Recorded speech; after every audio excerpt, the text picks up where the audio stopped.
السلام عليكم ورحمة الله وبركاته. أهلا بكم حبايبي في فيديو جديد. النهاردة إن شاء الله هنعمل مع بعض أكلة اقتصادية جميلة جدا ومش هتاخد معاكي وقت، وكل مقاديرها موجودة عندك في البيت. وهنقول بسم الله توكلنا على الله ونبدأ الفيديو بتاعنا.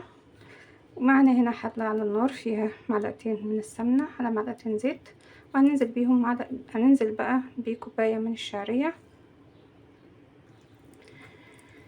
معانا كده كوباية من الشعرية هنبدأ بقى نحمرها، وهناخد معاها نص معلقة ملح عشان تتحمر بسرعة.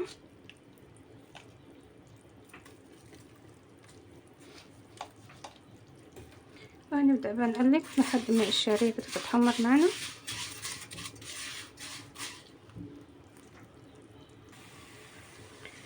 زي ما احنا شايفين الشعرية بدأت تاخد اللون الأصفر الجميل دوت.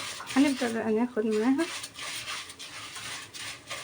واحدة بصلاية متقطعة ناعم مع واحدة فلفل ألوان. هننزل بقى ده كده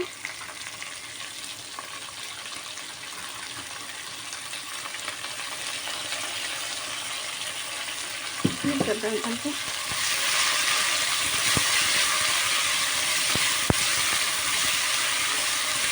نشوح كده من بعضها كويس.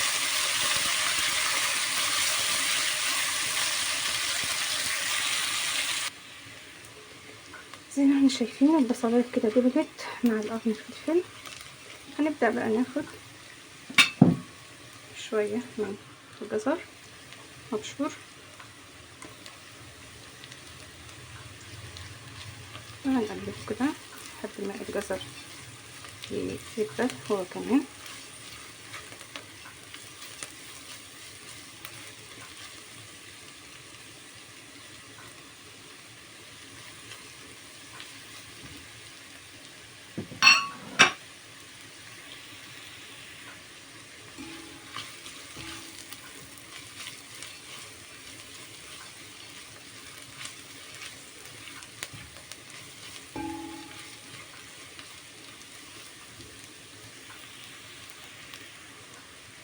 دلوقتي الجزر دبل مع البصلة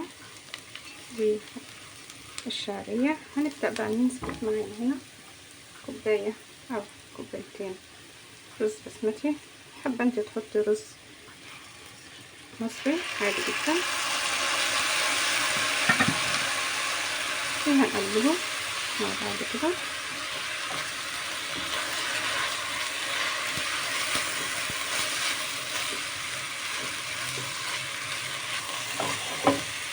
حابة تحطي بسلة بقى، حابة تحطي مشروم الموجود عندك تضيفيه عادي خالص.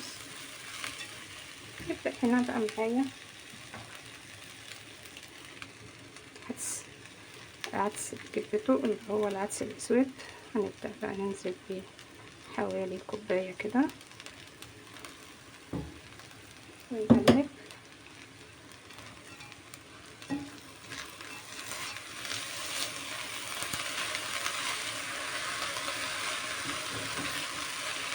هنبدأ نضيف التوابل.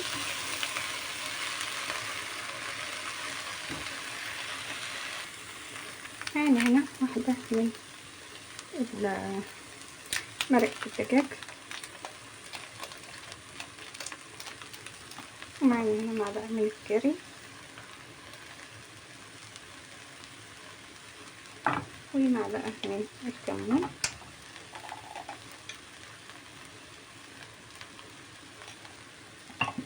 وهناخد معلقة من الكركم،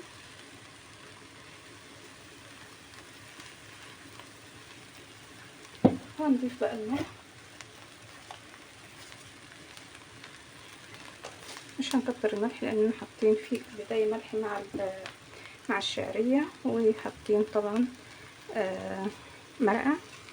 هنقلب كله بقى كده كويس، نديله تقليبة كده مع التوابل.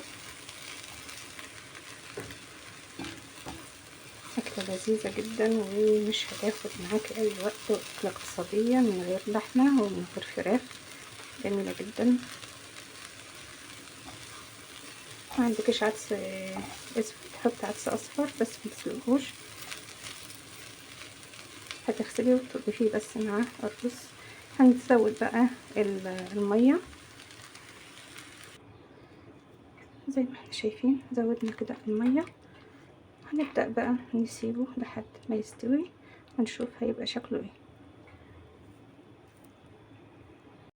وده شكل الرز بعد ما غرفناه، جميل جدا وريحته جميلة. مش محتاج بقى اي حاجة غير مثلا بطاطسية محمرة، او تسلقي بضاية، او شوية بتنجان مخلل بالشكل دوت. هناخد بقى شوية من الجزر كده ونبدأ نرشهم كده حواليه، شوية من الخضار.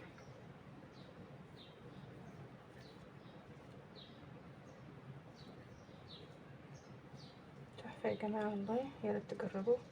وطبعا أكلة الحلة الواحدة ما خدتش معانا وقت، وكل المقادير عندنا في البيت. وده كان فيديو النهاردة، وإن شاء الله نتقابل في فيديو جديد، والسلام عليكم ورحمة الله وبركاته.